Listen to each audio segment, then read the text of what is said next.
સમાચાર મળી રહ્યા છે। રાજ્યના ખેડૂતોએ હવે સાવધાન થઈ જવાની જરૂર છે। સમાચાર આપને જણાવી દઈએ, રાજ્યના ખેડૂતોને અસર કરતી મોટી ખબર મળી રહી છે। હવામાન નિષ્ણાંત અંબાલાલ પટેલે આગાહી કરી છે। આપને જણાવી દઈએ, રાજ્યના કેટલાક વિસ્તારોમાં માવઠું આવી શકે છે। 16 થી 22 ડિસેમ્બર દરમિયાન વાદળો આવી શકે તેવી શક્યતાઓ હાલ દર્શાવાઈ રહી છે। દક્ષિણ ગુજરાતના કેટલાક ભાગોમાં વાદળછાયું વાતાવરણ રહે તેવી શક્યતાઓ હાલ સેવાઈ રહી છે। આગામી 17 ડિસેમ્બરથી રાજ્યમાં ઠંડીમાં ઘટાડો થશે।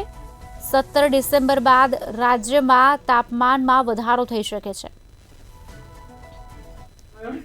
ખબર તો થાય પણ કાકા, આ જે ઠંડી અત્યારે હાલ જે પરિસ્થિતિ છે, આગામી દિવસોની અંદર વાતાવરણ કયા પ્રકારનું રહેવાનું છે અને બંગાળના ઉપસાગરમાં પણ એક સિસ્ટમ સક્રિય થવાની છે, શું કહેશો? તારીખ 14 થી 16 ડિસેમ્બરમાં પવનનો જોર રહેશે, જેમાં કચ્છના ભાગમાં પવન જોર વધારે રહેશે। ત્યાં લગભગ 25 કિલોમીટર પર અવરની રહી શકે, જ્યારે ઉત્તર મધ્ય ગુજરાતમાં પણ પવનનો જોર રહી શકે।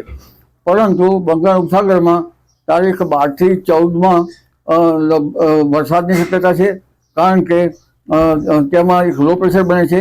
એની તારીખ 16 થી 18માં પણ પશ્ચિમ બંગાળમાં અસર રહેશે, પણ અરબી સમુદ્રમાં તારીખ 14 આસપાસ લો પ્રેશર બનવાની શક્યતા રહેશે અને અરબ સાગરનું લો પ્રેશરનું વહન સોમાલિયા કે યમન તરફ જવાની શક્યતા રહેશે।